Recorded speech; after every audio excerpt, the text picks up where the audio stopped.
Welcome back, 8th graders, to today's Explainer. We're jumping right into something truly extraordinary today. How just one person's undeniable courage can literally inspire entire armies and, well, change the course of history. We are heading back to the American Civil War to witness valor and virtue firsthand. Let's get into it. Okay, so here's our roadmap for today.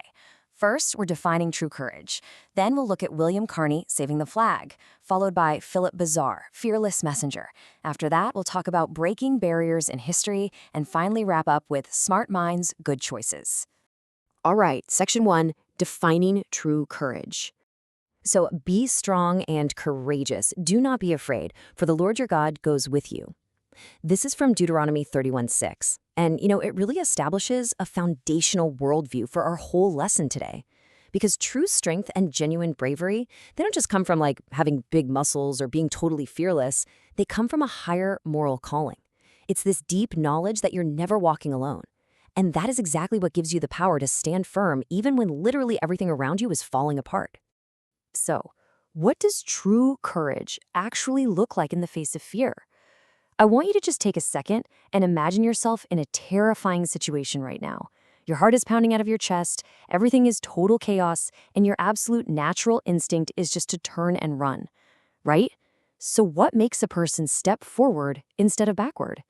Keep that thought right in the front of your mind as we pivot to some seriously thrilling historical case studies. Section 2, William Carney, saving the flag.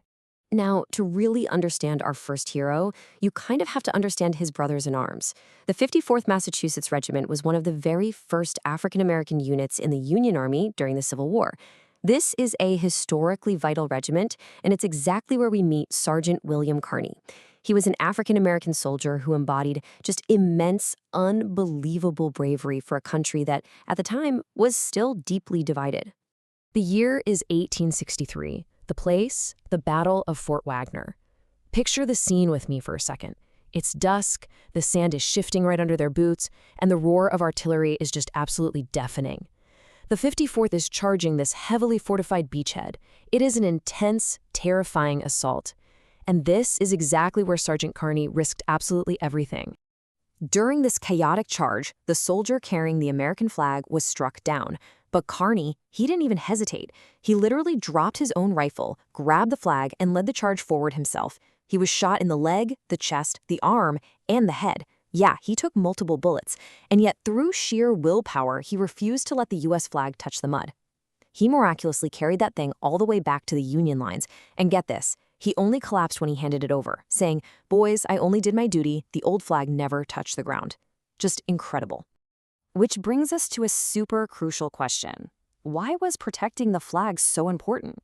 I mean, why would a man take multiple bullets just to hold up a piece of cloth? We really need to understand the gravity of Carney's heroism here, well beyond just the physical material of the flag itself.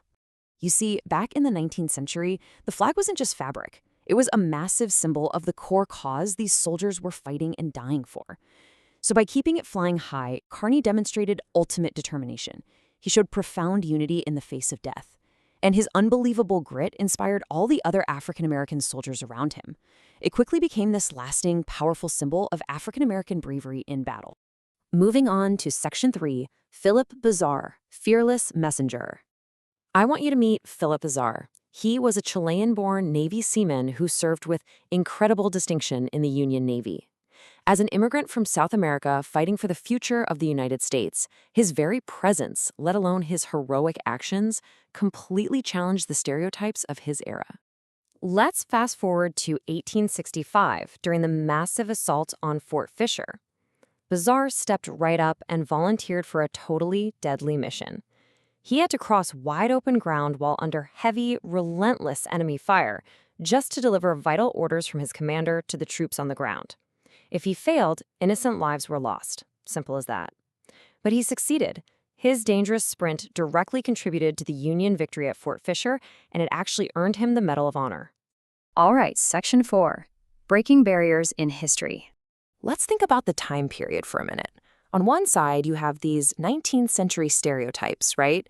deeply ingrained racist and anti-immigrant prejudices that wrongly claimed minorities and foreigners couldn't be truly loyal or brave. But then, on the other side of this comparison is the undeniable reality proved by our heroes. Carney and Bazaar completely shattered those prejudices simply by proving them wrong in the most dangerous, terrifying environments imaginable. And their impact went way, way beyond the battlefield. They proved once and for all that courage isn't about your background, your race, or where you were born. They actively challenged and dismantled those toxic stereotypes. Because of their willingness to risk absolutely everything, they changed how everyday Americans viewed patriotism. And they powerfully strengthened the case for equality in the military and well beyond it. Finally, Section 5, Smart Minds, Good Choices. Education without morality will hurt. Now, this is the core philosophy of the HeroesMart Academy Godly Learners series. We intertwine biblical morality with education because honestly, guys, what is the point of being smart and supposedly educated if you just use that knowledge to make bad choices? Being smart without moral character, it only leads to actions that end up hurting yourself and the people around you. You really need virtue to guide your intellect.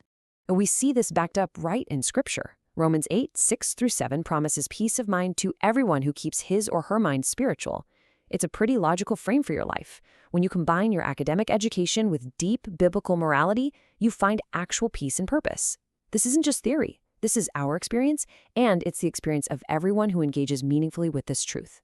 True strength absolutely requires a strong moral compass. Which leads me to one final, incredibly important question to leave you with today. Will you use your education to just be smart, or will you use it to be courageous? As you move forward in your own educational journey, I really challenge you to embody the virtue, the moral clarity, and the absolute courage of heroes like William Carney and Philip Bazaar. Make good choices, stand up for what is right, and let your education be a tool for true bravery. Thank you so much for joining me for this explainer, and I'll see you next time.